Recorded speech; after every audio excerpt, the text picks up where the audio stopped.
Halo pemirsa, apa kabar Anda hari ini? Senang sekali saya Raden Mardias dapat kembali menemani Anda dalam sebuah program talkshow yang syarat informasi inspiratif untuk Anda dan juga keluarga. Inilah Bincang Sehati.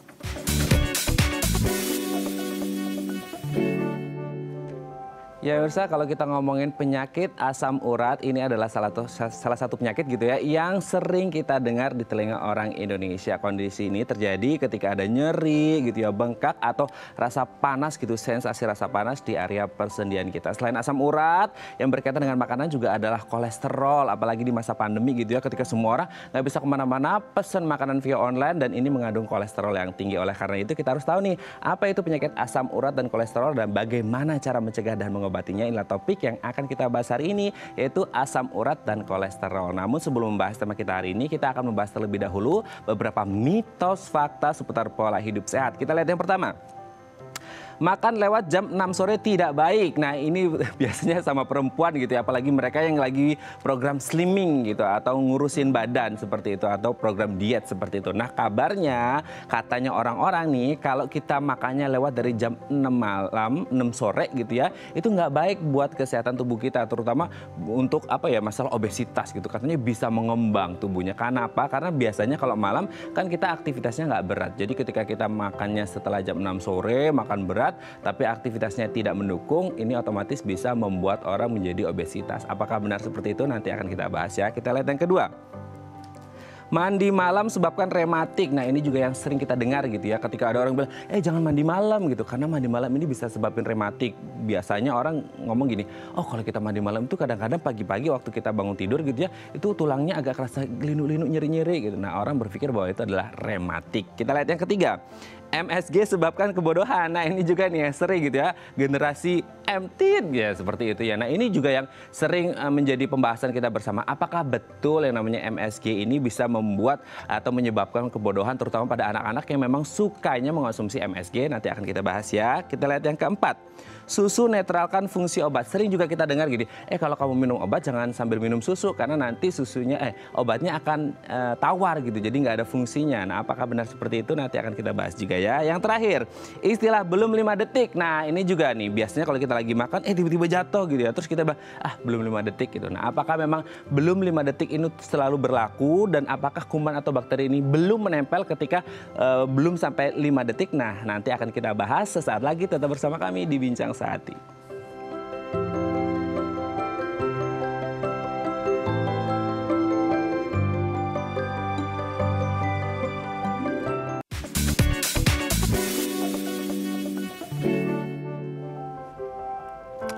Baik, karena masih bersama kami di Bincang Sehati. Tadi di segmen sebelumnya kita sudah membahas beberapa mitos atau fakta seputar pola hidup yang sehat. Nah, untuk membahasnya telah tersambung bersama kami di sambungan Zoom dengan Dr. Samsu Buntoro dari Rumah Sakit Cinta Kasih Seci Cengkareng, Jakarta Barat. Selamat pagi Dr. Samsu, apa kabar?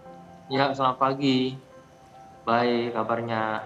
Oke, Dr. Samsu, hari ini kita akan membahas beberapa mitos atau fakta seputar pola hidup sehat gitu ya. Kalau kita ngomongin pandemi gitu ya, sebenarnya kalau ngomongin pandemi memang salah satu hal selain untuk membasmi virusnya, juga kita kan diimbau dan dianjurkan oleh pemerintah untuk menjaga pola hidup yang sehat kan, seperti itu. Nah, kalau ngomongin pola hidup yang sehat, sebenarnya sudah seberapa teredukasinya kah masyarakat kita terutama di Indonesia gitu ya tentang pola hidup yang sehat ini? Ini ada beberapa mitos atau fakta kita nggak ngerti, akan kita bahas gitu ya Dok ya, yang berkaitan dengan pola hidup yang sehat, dan semoga ini bisa menjadi edukasi yang baik untuk meluruskan mungkin ada yang tidak benar gitu ya. Kita lihat yang pertama Dok, makan lewat jam 6 sore ini katanya tidak baik, apalagi buat mereka yang mungkin lagi program diet atau program apalah gitu, slimming gitu ya Dok ya, yang katanya kalau malam kan kalau makan berat, sementara malam itu aktivitasnya nggak berat, jadi nggak bisa membakar kalori atau apa gitu Dok, gimana nih?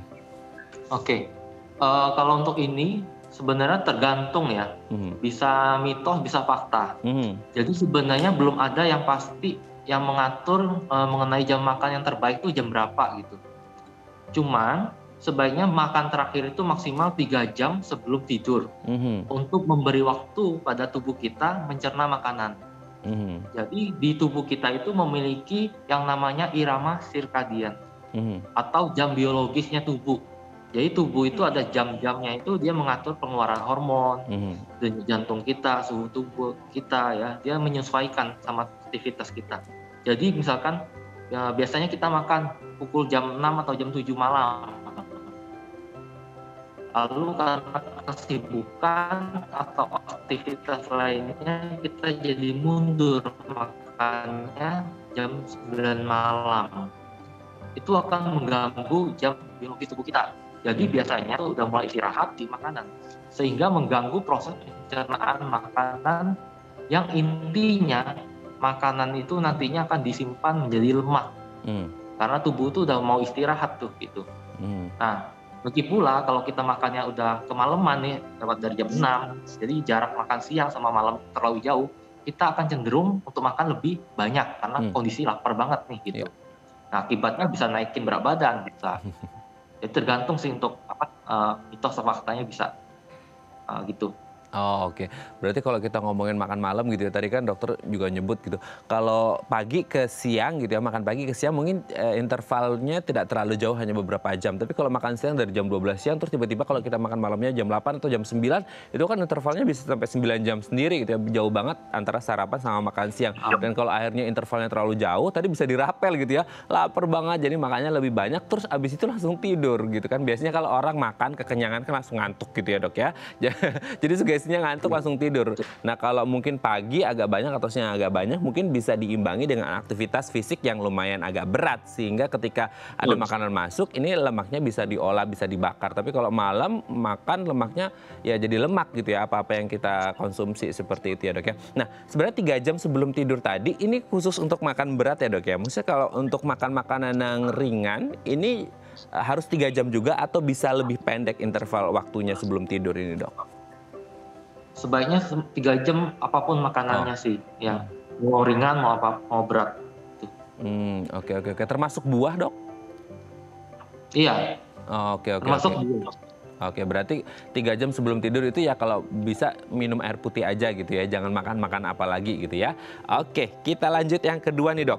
Mandi malam sebabkan rematik. Nah ini juga kayaknya dari saya kecil, ini ada, nggak tahu ini mitos atau fakta, katanya kalau mandi malam itu bisa menyebabkan rematik, terutama untuk orang-orang yang lanjut usia nih gitu. Gimana? Jadi itu kalau itu mitos ya. Untuk rematik ini sendiri di dunia kedokteran itu kita sebut rheumatoid arthritis. Jadi ini merupakan penyakit peradangan sendi yang disebabkan karena autoimun. Nah, autoimun ini kita tahu sendiri kalau itu adalah kondisi di mana daya tahan tubuh kita itu menyerang tubuh kita sendiri. Jadi sampai saat ini pun masih belum diketahui apa yang bisa memicu autoimun diri ya. Penyebab pasti si rheumatoid arthritis ini. Namun bagi orang yang sudah terkena rematik ini ya, memang tidak disarankan mandi dengan air dingin atau malam gitu ya, karena air dan udara dingin bisa menyebabkan keluhan nyeri sendinya itu bertambah. Jadi kalau terpaksa mandinya malam hari, bisa mungkin menggunakan air hangat untuk penderita rematik. Tapi kalau yang bukan penderita rematik nggak ada masalah.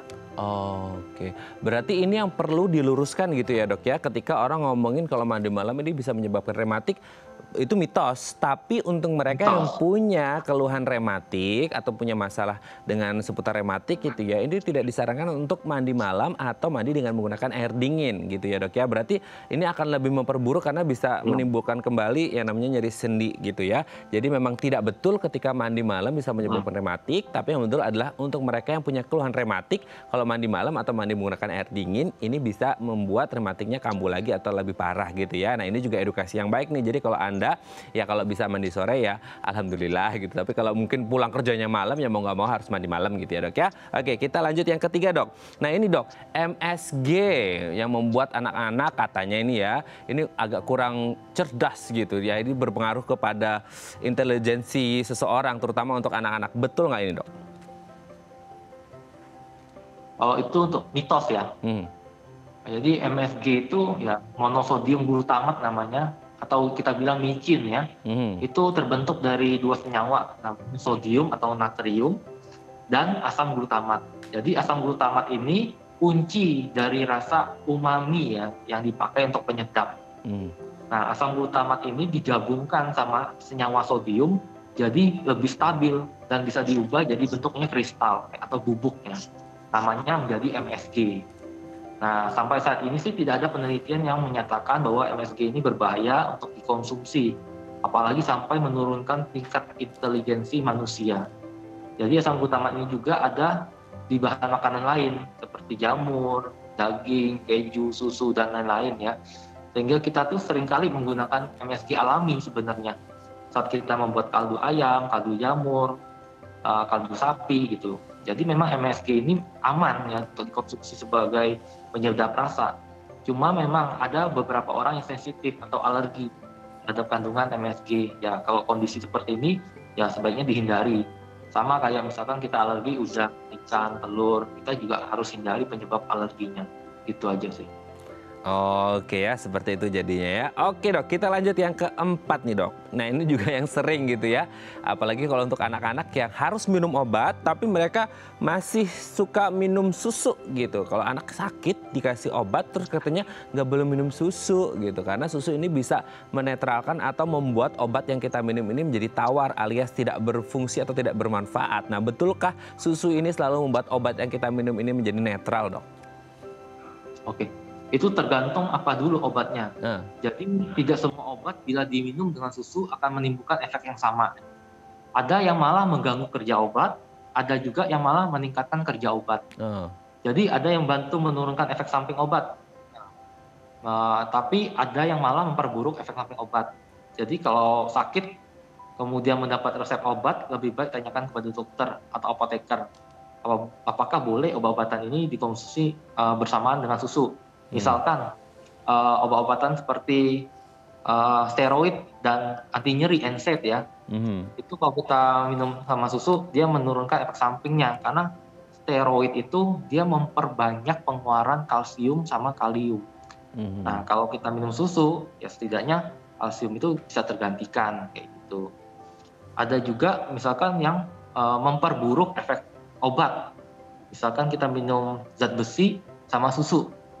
Itu akan menurunkan absorpsi atau penyerapan si zat besinya kalau kita minum barengan sama susu kayak gitu. Jadi tergantung sama obatnya. Oke, berarti tidak harus selalu susu ini bisa menetralkan yang namanya obat, tapi kita harus lihat dulu ada dua jenis obat nih yang bisa menetralkan, bisa juga tidak, malah justru mendukung gitu ya dok ya kinerja dari si obat tersebut. Jadi memang harus konsultasi lagi ke dokter, kira-kira kalau mengonsumsi obat ini boleh nggak disambi dengan susu gitu ya, supaya lebih yakin. Oke dok, kita lihat yang terakhir dok. Nah ini juga yang sering, nggak tahu kayaknya ini dari zaman dulu deh sampai akhirnya muncul di iklan gitu kan, di mana-mana sering kita dengar yang ini nggak tahu salah kaprah atau enggak ketika kita ngomongin makanan jatuh tiba-tiba belum 5 detik gitu. Nah sebenarnya apakah kemudian kuman atau bakteri itu belum atau tidak menempel pada makanan sebelum 5 detik atau sebenarnya dari awal sudah menempel atau gimana dok? Ya kalau itu ya kita tahu sendiri ya. Dari awal emang sudah menempel. Jadi dalam 1 detik itu pun udah berapa ratus atau berapa juta bakteri udah menempel, apalagi 5 detik ya. Jadi itu benar-benar salah ya. Oke, berarti apakah kemudian berarti ini bisa dijamin bahwasanya setiap makanan yang jatuh tentu juga kita lihat kondisi lantai atau permukaan yang tempat jatuhnya gitu ya dok ya. Tapi kalau kayak lantai secara umum berarti nggak harus nunggu 5 detik, 1 detik pun ini sudah berpotensi kuman bakteri yang bahkan tadi dokter menyebutkan ada jutaan bakteri atau kuman itu bisa langsung menempel ya dok ya? Betul. Oke, berarti ini berpotensi bahwasanya makanan apapun yang jatuh tidak harus nunggu 5 detik, ini sudah terkontaminasi dengan kuman atau bakteri dan kalau bisa jangan dikonsumsi lah ya, daripada kita sakit, nanti bahayanya banyak, harus berobat segala macam, malah bisa bikin penyakit di dalam tubuh, lebih baik ikhlaskan saja ya, nanti mungkin ini bisa rezekinya yang lain. Baik, terima kasih Dr. Samsu sudah bergabung bersama kami pagi hari ini di Bincang Sehati. Kita doakan semoga pandemi ini segera usai gitu ya dok ya, dan kita bisa memiliki pola hidup yang jauh lebih sehat, mengurangi yang mitos-mitos, kita bahas yang fakta dan semoga kita semuanya sehat terus. Terima kasih Dr. Samsu, sehat-sehat terus, salam untuk keluarga di rumah dan teman-teman di Rumah Sakit Cinta Kasih Seci Cengkareng, Jakarta Barat. Terima kasih, selamat pagi. Ya, terima kasih, selamat pagi. Baik, pemirsa, selanjutnya kita akan membahas tema kita hari ini. Bagi Anda yang memiliki pertanyaan, Anda bisa menghubungi kami di nomor 021 290 32644 atau DM Instagram kami di @bincangsahatidayatv. Kami akan segera kembali.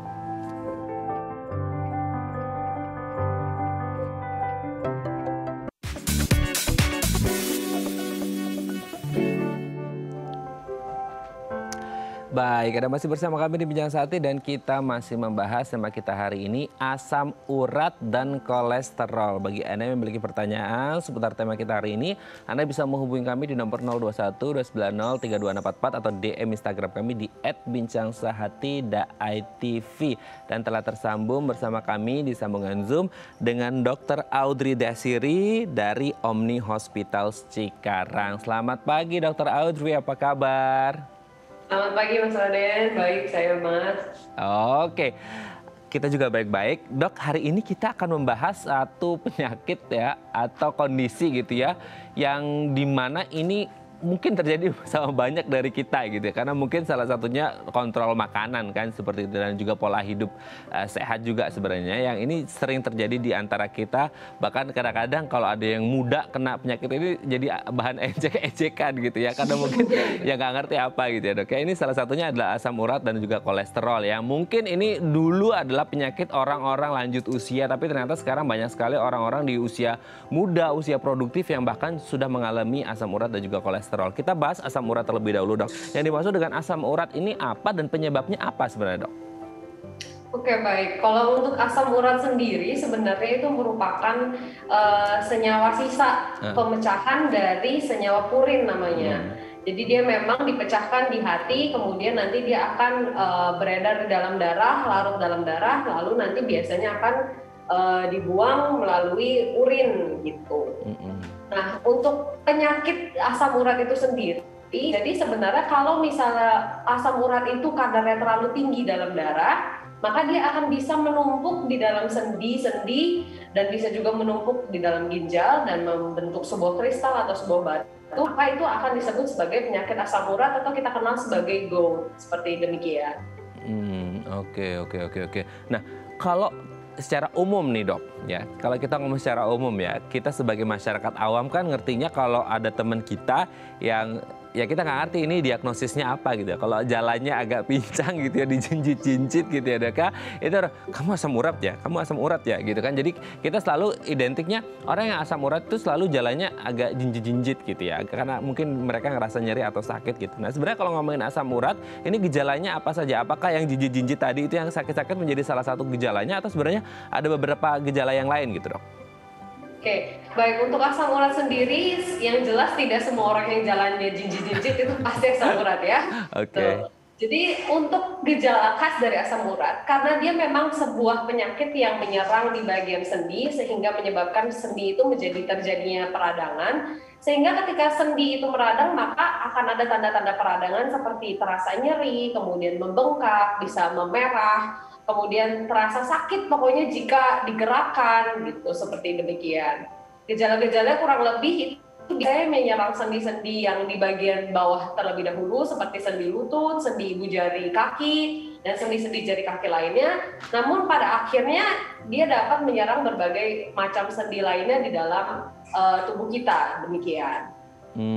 Oke ya, berarti memang gejalanya tidak hanya ketika orang jinjit-jinjit itu terkena asam urat, tapi juga ada beberapa yang lain yang mungkin harus ya konsultasi ke dokter untuk mengetahui apakah memang ini gejala menuju ke asam urat atau enggak gitu ya Dok ya.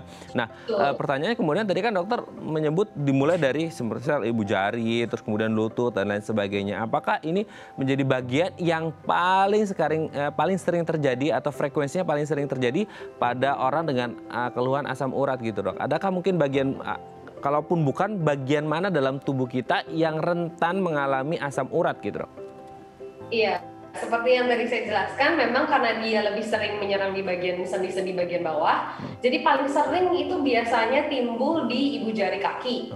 Jadi sendi-sendi ibu jari kaki tersebut, kemudian di jari-jari kaki lainnya, lalu kemudian bisa juga di pergelangan, lalu di lutut, nah kemudian bisa juga terjadi di sendi-sendi jari tangan, demikian. Oke, berarti memang ini akan selalu diawali dari bawah terus dok? Atau setiap orang mungkin menyesuaikan dengan kondisi tubuh yang berbeda-beda akan dimulai nyeri-nyerinya itu dari tempat yang mungkin tidak bisa disamaratakan?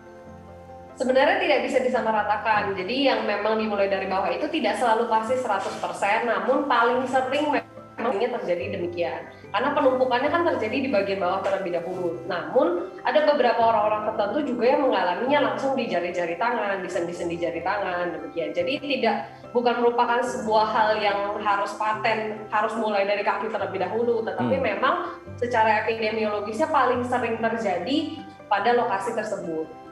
Oh oke, paling sering terjadi ada di lokasi tersebut, tapi sekali lagi ini tidak bisa disamaratakan bahwa semua orang akan mengalami yang sama dari ibu jari ataupun lutut gitu ya dok ya. Oke dok, kalau kita ngomongin penyakit asam urat kan ada yang mungkin sampai mereka itu apa ya, kelimpungan gitu, sampai kesakitan banget gitu ya, gara-gara nyerinya udah nggak tertahan karena mungkin bengkak juga kan, atau kemudian ada sensasi rasa panas juga di persendian mereka. Nah kalau ngomongin dari orang yang kayaknya dia asam urat tapi kayak oke, mereka bisa, they can make it gitu, mereka bisa menghadapi itu. Tapi ada juga yang mereka benar-benar yang kalau asam uratnya kambuh itu yang benar-benar sampai guling-guling mungkin kesakitan gitu dok. Nah sebenarnya melihat dari case-case yang terjadi seperti itu, ada jenis atau tahapan staging dari asam urat yang mungkin ringan, sedang atau berat nggak sih dok?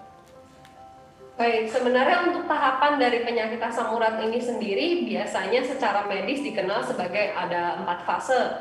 Jadi fase yang pertama itu namanya fase hiperuricemia asimptomatik, atau artinya dia kadar asam uratnya tinggi di dalam darah, namun tidak ada gejala itu. Jadi tetapi perlu diketahui bahwa tidak semua orang yang mengalami atau memiliki kadar asam urat yang tinggi dalam darah itu pasti akan berlanjut ke arah GOUT atau penyakit asam uratnya itu sendiri. Karena itu ada tahap yang kedua selanjutnya yang biasanya sepertiga orang dengan keluhan asam urat tinggi nanti akan lanjut ke tahap 2-nya, yaitu fase GOUT akut. Jadi itulah di mana dia rasa nyerinya nyeri sekali, nyeri hebat di bagian sendi, sendinya merah, bengkak, panas, dan kemudian terasa tidak nyaman. Dan yang khas dari penyakit GOUT ini adalah rasa nyerinya itu mendadak dan terutama menyerang di malam hari, demikian.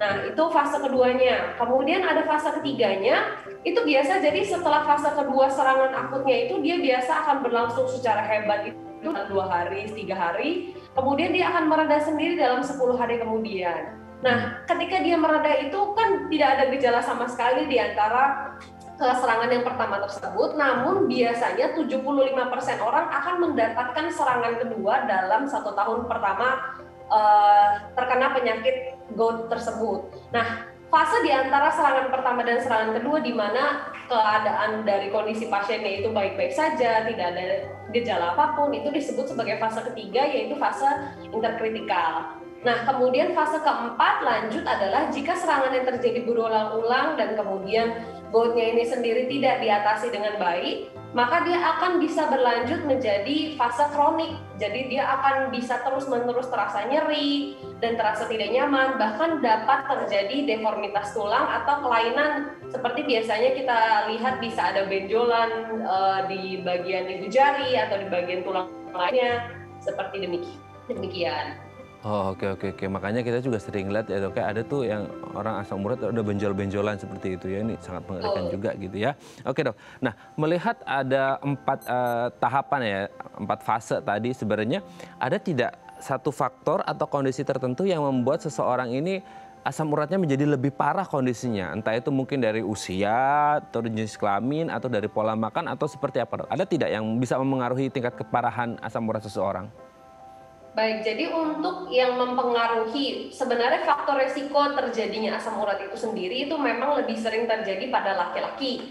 Jadi pada laki-laki dengan usianya kira-kira pertengahan seperti 30-50 tahun memang lebih sering terjadi. Kemudian istilahnya faktor resiko untuk penyakit GOUT ini adalah juga berkaitan dengan genetik. Jadi jika ada keluarganya yang mengalami hal serupa, maka kemungkinan besar orang dalam keluarga tersebut pun dapat mengalami keluhan yang serupa juga. Nah kemudian selain itu, selain genetik, selain usia dan memang jenis kelamin, ada faktor lain yang dapat kita ubah istilahnya, yaitu faktor gaya hidup. Nah itu dia. Nah gaya hidup, betul. Jadi gaya hidup yang mengkonsumsi makanan yang tinggi purin itu juga cukup mempengaruhi tingkat keparahan dari gout ini tersendiri. Jadi jika dia memang sudah mempunyai faktor risiko mudah terserang gout ditambah dengan lifestyle yang tidak baik, lifestyle yang mengkonsumsi makanan-makanan tinggi purin, maka itu akan lebih mudah untuk mencetuskan dan memperparah terjadinya gout. Oh, contoh makanan yang tinggi purin itu apa saja sih, Dok? Baik, untuk makanan yang purin itu contohnya adalah seperti minuman beralkohol. Kemudian bisa juga jeroan, paling tinggi kadarnya adalah di liver atau di hati. Kemudian bisa juga dari kacang-kacangan, karena itu makanya kalau orang asam urat pasti akan dipantang untuk makan emping, makan kacang-kacangan dan sebagainya. Kemudian daging merah pun juga tinggi purin, dan kemudian minuman-minuman yang dengan kadar gula yang sangat tinggi pun itu mengandung purin yang tinggi juga. Oke. Jangan lupa juga makanan laut juga sering mengandung banyak purin, terutama seperti kerang, tuna, salmon, demikian. Oke Dok. Nah ini kan tadi dokter menyebut 30-50 tahun usia produktif ternyata juga bisa kena gitu ya Dok ya? Betul. Oke, nah pertanyaannya kemudian ketika orang sudah mengalami di early 30 gitu ya, di awal-awal 30 dan terkena asam urat, sebenarnya penyakit bisa disembuhkan atau jangka panjang hanya bisa dikontrol Dok? Oke, baik. Untuk gout sendiri sebenarnya karena dia ada tendensi genetik dan lain-lain sebagainya, maka dia sulit untuk kita katakan disembuhkan total. Jadi dia memang penyakit yang berlangsung dengan cukup lama, sehingga orang-orang dengan gout yang memang sudah berulang, misalnya dia muncul 1 kali, 2 kali dalam 1 tahun, biasanya sudah akan diberikan pengobatan untuk mengontrol si asam uratnya ini di dalam darah. Biasanya pengobatannya bisa sampai selamanya. Oke ya, berarti memang kalau bisa dari awal gitu sebelum akhirnya tambah parah banget gitu, kalau bisa harus konsultasi ke dokter, cek ke dokter untuk tahu kondisinya seperti apa supaya bisa diobati sedari dini gitu ya Dok ya. Oke Dok, nanti di segmen selanjutnya tadi kita sudah bahas asam urat, next di segmen selanjutnya kita akan membahas kolesterol yang juga menjadi PR bersama kita untuk mereka yang suka makan enak dalam tanda kutip gitu ya Dok ya. Baik pemirsa, bagi Anda yang memiliki pertanyaan, Anda bisa menghubungi kami di nomor 021 290 32644 atau DM Instagram kami di @bincangsaatidayatv. Kami akan segera kembali.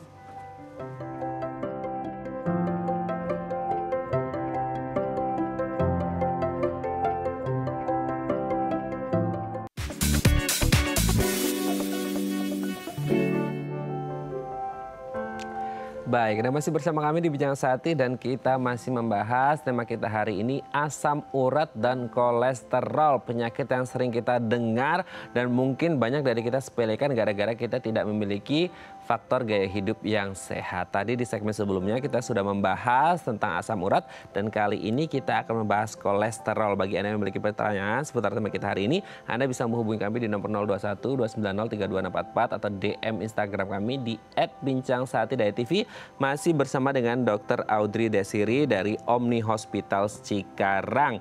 Dok, kita lanjut lagi Dok. Kalau tadi kita sudah ngomongin asam urat, sekarang kita ngomongin kolesterol. Nah, orang kalau ngomongin kolesterol, mereka langsung bergidik. Kolesterol, awas kolesterolnya tinggi gitu. Nah, sebenarnya yang dimaksud dengan kolesterol ini apa dan fungsinya apa sih Dok di dalam tubuh kita? Oke, baik. Untuk kolesterol sendiri sebenarnya bukan sebuah hal yang jahat ya. Karena kolesterol itu sebenarnya diproduksi secara alami oleh hati kita terutama. Nah, kenapa kolesterol itu diproduksi? Karena dia itu berfungsi untuk menjaga integritas sel-sel. Untuk menjaga supaya sel-sel di tubuh kita itu tetap sehat. Demikian, dan juga dia untuk berfungsi untuk memproduksi istilahnya berbagai hormon dan zat-zat lainnya termasuk vitamin D itu juga berperan. Jadi kolesterol itu bukan sesuatu yang jahat sebenarnya. Kolesterol itu memang normal ada dalam tubuh, demikian. Oke, berarti karena kan sekarang kita sebagai orang awam ya Dok ya, ketika ngomong kolesterol langsung apalagi untuk yang mereka yang usianya mungkin agak lanjut atau mereka yang suka makan makanan enak dalam tanda kutip gitu ya Dok ya, kalau udah di warning sama temannya atau keluarganya, hati-hati kamu, nanti kamu kolesterol. Nah itu langsung gitu kan. Jadi mungkin ini menjadi apa ya, pengertian yang salah kaprah bahwasanya kolesterol itu ada di setiap tubuh manusia, tapi bagaimana kita cara mengontrolnya supaya tidak berdampak buruk gitu ya Dok ya. Nah pertanyaannya kemudian di bagian mana sih tubuh kita yang sering orang kan ngomong hati-hati kolesterol nanti numpuk di darah atau segala macam gitu ya Dok. Nah sebenarnya bagian tubuh mana, apakah selalu di darah atau gimana ini Dok? Jadi seperti yang tadi saya sebutkan sebelumnya, memang dia diproduksinya di dalam hati. Kemudian dia itu sebenarnya kolesterol itu kemudian diangkut di dalam darah untuk diedarkan seluruh tubuh. Itu dia ada pengangkut, ada proteinnya atau kita sebut sebagai lipoprotein. Nah, jadi dia akan beredar tuh ke semua tubuh istilahnya lewat pengangkutnya tersebut. Jadi dia itu tersebar di seluruh bagian tubuh, terutama tetapi memang banyaknya di pembuluh darah. Banyaknya di pembuluh darah ya dok ya. Nah ini yang menjadi worry-nya kita gitu. Ketika orang ngomongin udah cek kolesterol belum, udah cek kolesterol belum gitu kan.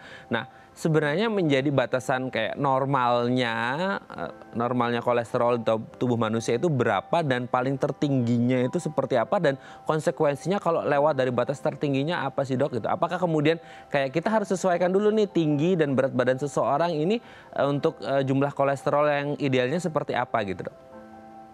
Baik, untuk idealnya sendiri sebenarnya kolesterol itu harus di dalam darah ya. Jumlah kolesterol total itu harusnya adalah kurang dari 200. Jadi itu memang yang sering memang kita periksakan di darah. Itu dia kolesterol total tetapi ya, itu dia memang harus kurang dari 200 itu baru dikatakan normal. Jika meningkat di atas normal, maka dia beresiko untuk menyebabkan berbagai komplikasi penyakit seperti penyakit jantung koroner, ada sumbatan dalam darah, kemudian pembuluh darahnya menjadi keras dan sebagainya. Oh oke. Ada juga yang bilang gini dok, kalau kolesterolnya tinggi ini bisa mengaruhi berat badan seseorang. Nah apakah kemudian selalu betul kalau kolesterolnya tinggi atau tidak terkontrol dengan baik gitu dok ya, ini bisa mengaruhi berat badan seseorang dok? Sebenarnya justru sebaliknya yang terjadi. Jadi itu bukan kolesterol yang mempengaruhi berat badan, tetapi justru berat badan yang mempengaruhi kolesterol. Jadi jika memang berat badannya tinggi atau berat badannya istilahnya berlebih, itu justru akan memproduksi kolesterol itu lebih tinggi dibandingkan dengan yang normalnya sehingga terjadi penumpukan kolesterol di dalam tubuh. Oke, jadi tidak bisa memblame, menyalahkan si kolesterol yang akhirnya terjadi berat badan. Yang ada adalah bagaimana kemudian berat badannya berlebih bisa menyebabkan produksi kolesterol yang berlebih. Nah mungkin kolesterol berlebih karena berat badan berlebih karena si orang ini mungkin konsumsi makannya juga lebih banyak, konsumsi makan enak dalam tanda petiknya juga lebih banyak dan tidak terkontrol. Akhirnya ya badan mengembang dan kolesterol otomatis meningkat gitu ya dok ya. Oke dok, sebelum kita lanjut, ini ada DM Instagram dok dari pemirsa Bincang Sehati Diet TV. Kita akan coba bacakan ini, semoga ada pertanyaan yang sama nih, asam urat ataupun kolesterol. Ini dari @santokurnia. Dok, saya usia 34 tahun, kadang-kadang nggak nentu waktunya sih, kaki saya suka nyeri tapi nanti suka hilang sendiri. Nah, itu tanda asam urat atau rematik ya dok ya? Gimana nih dok? Oke, baik. Berarti kembali ke topik asam urat ya. Oh iya. Untuk nyeri di kakinya tersebut itu harus diperiksakan terlebih dahulu nyerinya itu seperti apa. Apakah memang ternyata dia hanya masalah di otot atau masalahnya itu di sendi. Karena kalau masalah asam urat atau rematik itu dia akan menyerang bagian sendi sehingga yang sakit itu di bagian sendinya. Tetapi bukan di otot-otot kakinya. Jadi kadang kalau misalnya ada orang yang bilang, kok kaki saya cenut-cenut di bagian mana waktu ditanya ternyata di bagian betis atau di bagian paha atau di bagian telapak kaki. Nah itu kecenderungannya justru bukan ke arah asam urat maupun ke penyakit rematik, tetapi justru mungkin ada penurunan asam laktat misalnya atau gangguan pada otot sehingga terjadi nyeri tersebut. Jadi itu harus digali lagi lebih dalam. Bisa juga diperiksakan jika memang mau memastikan apakah asam urat atau tidak, itu bisa diperiksakan ke dokter untuk masalah di dalam darah itu kadarnya berapa asam uratnya. Oke. Tapi kan tadi ada pertanyaan asam urat atau rematik. Asam urat dan rematik beda ya dok ya? Berbeda, betul. Jadi untuk rematik sendiri itu merupakan terminologi untuk kumpulan penyakit-penyakit yang memang menyerang di bagian sendi, tendon, ligamen, otot, dan tulang. Ya. Nah, di rematik tersebut sendiri itu terdiri dari banyak jenis penyakit, salah satunya adalah artritis atau radang sendi. Nah, radang sendi itu sendiri itu terdiri dari berbagai macam. Nah, yang paling terkenal itu dibagi dari penyebabnya yaitu adalah rheumatoid arthritis, itu penyakit radang sendi yang terjadi karena proses autoimun. Kemudian ada osteoartritis yang terjadi karena ada degenerasi dari sendinya tersebut. Kemudian ada yang ketiga yang paling sering, yaitu penyakit gout. Jadi gout itu memang termasuk ke dalam kategori penyakit-penyakit rematik. Oke, berarti beda ya antara asam urat dan rematik, meskipun mungkin orang melihatnya sebagai orang awam ada nyeri-nyeri gitu ya di sebagian persendian atau tulang kita ya. Semoga ini bisa menjawab pertanyaan dari Pak Santo Kurnia tadi dan semoga sehat-sehat terus ya Pak ya. Oke Dok, kita lanjut lagi kembali lagi ke masalah kolesterol nih Dok. Ya, kan sering kita dengar ada istilah LDL, HDL, trigliserida. Itu sebenarnya istilah-istilah apa dan maksudnya apa Dok? Baik, kalau misalnya secara awam, LDL dan HDL itu merupakan kolesterol yang memang disebut sebagai, misalnya LDL itu kolesterol jahat, sedangkan HDL itu kolesterol baik. Nah, sebenarnya mereka itu adalah sebuah lipoprotein yang tadi saya katakan gunanya untuk mengangkut kolesterol itu supaya dia bisa berada dalam darah. Nah, jadi LDL itu gunanya adalah untuk mengangkut kolesterol ke bagian-bagian tubuh yang lainnya. Sedangkan kalau HDL itu adalah lipoprotein atau pengangkut kolesterol yang tugasnya mengambil kolesterol itu dari darah masuk kembali ke dalam hati untuk di metabolisme, demikian. Jadi kalau LDL itu disebut sebagai kolesterol jahat, kenapa? Karena memang dia membawa kolesterol itu beredar ke dalam pembuluh darah, ke seluruh tubuh. Sedangkan kalau HDL itu membawa kembali ke dalam darah kolesterolnya. Nah, kalau untuk trigliserida sendiri, dia bukan merupakan kolesterol, namun memang juga merupakan istilahnya keluarga lemak lah, keluarga senyawa lemak. Dia terjadi itu akibat adanya penumpukan kalori dalam tubuh yang tidak terpakai. Jadi ketika kita mengkonsumsi sesuatu dan kalori itu berlebihan, tidak dipergunakan tubuh untuk dijadikan sebuah energi karena kita tidak beraktivitas dan sebagainya, maka dia akan disimpan dalam bentuk trigliserida demikian. Oke Dok. Nah ini kan dari sisi penjelasan istilah medisnya, kedokterannya gitu ya Dok ya. Nah kalau untuk orang awam kan taunya yang sering kita dengar, nggak tahu ini benar atau salah, istilahnya adalah kolesterol baik, kolesterol jahat. Nah sebenarnya kalau kolesterol baik kita nggak usah bahas karena memang bermanfaat untuk tubuh. Ya, yang kemudian kolesterol jahat yang seperti apa dan apa yang menyebabkan kolesterol menjadi jahat? Gimana nih Dok? Baik, kolesterol jahat tadi seperti sudah saya jelaskan merupakan kolesterol yang istilahnya kolesterol LDL ya. Nah, itu low density lipoprotein. Dia kenapa disebut sebagai kolesterol jahat? Karena tadi dia itu mengantarkan kolesterol ke bagian-bagian tubuh yang lain sehingga dia banyak beredar dalam darah. Nah, ketika kolesterol LDL ini sangat banyak jumlahnya dalam darah, dia bisa terjadi penumpukan di dalam pembuluh darah sehingga menyebabkan terjadinya atau timbulnya plak. Sehingga menumpuk plak itu lama-lama dapat terjadi penyumbatan dan dapat merusak istilahnya bagian dalam dari pembuluh darahnya sehingga nanti pembuluh darahnya menjadi keras, kemudian menjadi kaku dan tidak seperti normal lagi. Oke Dok, berarti kan ada yang kemudian kalau kita ngomongin kolesterol ini banyak yang terjadi tiba-tiba gitu ya Dok ya. Yang katanya kalau kolesterolnya tinggi bisa stroke atau segala macam, saya nggak ngerti itu benar atau enggak gitu ya Dok. Tapi sebelum sampai ke penyakit-penyakit yang sangat mengerikan itu, sebenarnya gejala di awal yang bisa dirasakan ketika orang mengalami kolesterol berlebih gitu ya, udah tinggi banget nih kolesterolnya gitu, apalagi kolesterol jahatnya gitu, ada nggak sih Dok gejala yang umum atau yang terjadi pada orang-orang gitu, dan sebenarnya tindakan pertama yang harus dilakukan seperti apa gitu? Baik, pada umumnya sebenarnya kolesterol sendiri secara medis itu tidak menyebabkan gejala apapun. Jadi walaupun memang dia kadarnya tinggi dalam darah, dia tidak akan menimbulkan gejala apapun jika terjadi sebelum terjadi komplikasi. Jadi kalau misalnya sudah terjadi komplikasi seperti ada penyumbatan di pembuluh darahnya, nah itu baru timbul gejala. Namun biasanya memang orang-orang dengan kolesterol yang tinggi itu mempunyai satu gejala yang khas, biasanya mereka sebut adalah nyeri di bagian tengkuk. Walaupun sebenarnya memang secara medis tidak ada gejala sebenarnya. Namun memang keluhan-keluhan tersebut rutin dan umum dikatakan oleh orang-orang awam. Oke, tengkuk di kepala. Saya juga pernah Dok, waktu itu ada tengkuk di belakang kepala saya itu kayak sakit, nyeri banget gitu ya. Orang bilang cek kolesterol deh, siapa tahu kolesterolnya tinggi, ternyata enggak. Kayaknya stres kerja kayaknya Dok. Oke dok, nanti kita di segmen selanjutnya akan membahas, ya kalau tadi kita udah ngomongin asam urat dan kolesterol, nanti di segmen selanjutnya kita akan membahas mungkin tips yang bisa kita lakukan untuk mencegah terjadinya asam urat gitu ya dok ya, karena ini menjadi hal yang memang harus menjadi warning bagi kita bersama ya dok ya. Di segmen terakhir kita akan membahas tips bagaimana mencegah asam urat. Bagi Anda pemirsa yang memiliki pertanyaan seputar tema kita hari ini, Anda bisa menghubungi kami di nomor 021 290 3244 atau DM Instagram kami di @bincangsati.tv. Kami akan segera kembali.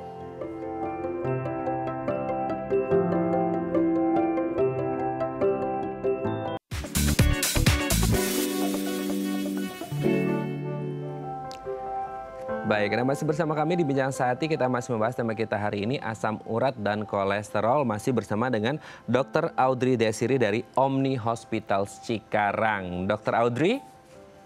Ya. Oke dok, sebelum kita lanjut membahas tips kita hari ini ada penelpon Bincang Sehati. Kita sapa terlebih dahulu ya dok ya. Halo, selamat pagi. Dengan siapa di mana? Halo, saya dengan Helena. Ibu Helena di mana? Ibu Helena di Serpong. Di Serpong ya Bu Helena. Ya, silakan Ibu Helena. Iya, terima kasih. Halo. Halo Ya. Bu. Makasih. Dok, tolong tanya. Ya, tolong tanya dokter. Iya, Saya Bu. itu kan sudah punya kolesterol dan itu sudah tahu lah. Mungkin makanan di mana itu tak makan, semua yang enak-enak ya. Iya, tapi tapi saya itu suka kalau duduk di selonjor di tempat tidur gitu ya. Tempat tidur, selonjor. Itu suka telapakan kakinya sakit gitu. Sakit. Oke, itu ya Bu ya. Kalau selonjor kakinya suka selekit-selekit di telapak kakinya gitu ya Bu ya. Terus saya suka makan itu ya, permen. Iya. Oke, sudah Bu Helen? Iya. Oke ya, suka selekit-selekit gitu ya. Tapi saya suka minum itu aja. Iya, Neosep aja gitu. Usianya berapa Bu Helena? Tahun ini 74. Tahun ini 74 ya. Dokter ada yang ditanyakan dokter? Atau sudah jelas? Iya Bu. Sudah jelas ya dok ya? Maaf Bu, sebelumnya apakah Ibu punya penyakit yang lain selain kolesterol? Oh iya. Apa Ibu? Oh iya. Saya itu gula darah. Tapi sekarang kemarin ya saya tes. Itu kan minum obat untuk insulin. Daun insulin. Terus kolesterol gula darahnya turun. Okay. Enak, badan saya itu enak, nggak ada. Tapi suka kayak orang mabuk loh. Clear gitu ya. Oke, kalau gitu Bu Helena, di Serpong kita akan coba jawab ya Bu Helena. Ya, tolong dijawabnya tentang makanan apa yang saya sama sekali nggak boleh. Oke, siap. Terima kasih Bu Helena di Serpong. Kita akan coba jawab. Terima kasih juga kembali. Silakan Dr. Audrey, makanan apa yang tidak boleh untuk dikonsumsi Ibu Helena berusia 74 tahun. Biasa kalau selonjoran kakinya di telapaknya celekit-celekit dan suka makan enak dalam tanda petik nih. Apa yang harus dihindari dan punya riwayat gula darah? Gimana nih dok? Oke, baik. Untuk celekit-celekitnya itu tidak bisa saya katakan apakah disebabkan oleh kolesterol atau disebabkan oleh asam urat atau yang lainnya. Namun kemungkinan besar bisa jadi terjadi karena memang adanya peradangan otot ataupun adanya kerusakan pada saraf karena penyakit gulanya itu sendiri. Namun itu harus ditanyakan kepada dokter pemeriksanya Ibu agar dapat diperiksa lebih lanjut memang celekit-celekitnya itu kenapa? Apakah karena masalah otot atau karena masalah saraf? Nah, kemudian untuk masalah makanan apa saja yang sama sekali tidak diperbolehkan untuk dikonsumsi, sebenarnya baik kolesterol maupun gula maupun asam urat itu tidak ada yang pantangan yang sama sekali tidak boleh dikonsumsi. Namun memang sebaiknya dikurangi jika memang ada terjadi penyakit diabetes atau penyakit gula, maka yang harus dikurangi adalah memang makanan-makanan dengan kadar gula yang tinggi. Jadi istilahnya jumlahnya yang dikurangi, kuantitasnya dikurangi, bukan sama sekali tidak dikonsumsi. Karena biasanya orang yang sakit gula suka tidak mau makan nasi sama sekali karena takut kadar gulanya tinggi. Padahal sebenarnya gula itu sendiri merupakan hal yang baik istilahnya dalam tubuh asal tidak dikonsumsi berlebih. Demikian juga dengan kolesterol, maka sebaiknya menghindari makanan-makanan yang istilahnya digoreng, kemudian mengandung kandungan lemak yang tinggi seperti santan, kemudian jeroan dan makanan-makanan lainnya. Juga seperti yang tadi saya jelaskan, untuk makanan-makanan yang tinggi purin juga sebaiknya dikurangi. Bukan sama sekali tidak diperbolehkan makan, tetapi jumlahnya itu dibatasi dan dikurangi. Demikian, Bu. Oke, Dok. Nah, ini kalau ngomongin tentang usia gitu ya, kan Bu Helena ini usia 74 tahun nih, Dok. Kemudian tadi kan tidak harus menghindari, yang penting dikurangi jumlahnya seperti itu. Tapi kalau untuk orang dengan usia lanjut, apalagi 74 tahun, lebih bagus mana, Dok? Maksudnya menghindari atau dikurangi saja sudah cukup gitu. Kalau kita harus bandingin sama orang yang di usia produktif gitu, Dok. Karena sebenarnya kalau misalnya di usia lanjut, itu kan khawatirnya adalah kekurangan nutrisi. Jadi kalau misalnya terlalu banyak makanan yang dipantang sama sekali tidak dikonsumsi, maka khawatirnya nutrisinya tidak akan terpenuhi di dalam tubuh.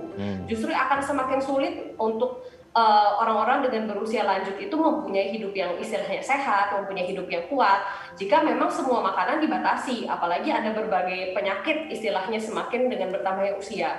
Sehingga biasanya untuk orang-orang dengan usia lanjut itu makanannya memang dikurangi, namun dibantu dengan penggunaan obat biasanya. Jadi tidak dipantang sama sekali, tetapi memang dikurangi dan dibatasi jumlahnya. Oke, berarti tidak ada pantangan makanan khusus, maksudnya harus dihilangin banget, karena kita juga ngomongin masalah asupan nutrisi gitu ya. Takutnya kalau menghilangkan satu jenis makanan tertentu, asupan nutrisi dari makanan tersebut tidak bisa diserap baik oleh tubuh karena memang tidak diasup dengan baik gitu ya, Dok. Ya, intinya adalah bagaimana kemudian ya konsultasi ke dokter untuk mengetahui kadar porsi yang pas supaya tidak berlebihan dan tidak mengganggu kolesterol gitu ya. Apalagi untuk mereka-mereka yang sudah berusia lanjut di atas ya 60 tahun gitu ya, seperti juga Bu Helena gitu ya, Dok ya. Betul sekali. Oke, semoga ini bisa menjawab pertanyaan dari Bu Helena yang ada di Serpong. Terima kasih Bu Helena dan semoga sehat-sehat terus ya. Salam untuk keluarga di rumah. Dan juga terima kasih nih Dokter Audrey. Kita belum sempat membahas tips karena ada telepon dari Bu Helena. Semoga bisa menjawab pertanyaan Bu Helena juga. Nanti tipsnya kita simpan lagi. Mungkin kita ketemu lagi di lain waktu gitu ya, Dok ya. Terima kasih Dokter Audrey sudah berbagi bersama kami pagi hari ini Bincang Sehati. Sehat-sehat terus dan salam untuk teman-teman di Omni Hospital Cikarang. Selamat pagi Dokter Audrey. Selamat pagi Mas, sama-sama. Baik pemirsa, bagi Anda yang memiliki kritik dan saran, Anda bisa menghubungi kami di nomor 0889 8100 5000 atau Anda bisa follow media sosial kami di @bincangsehati.tv. Saya Raden Madlias pamit, sampai jumpa dan selamat beraktivitas.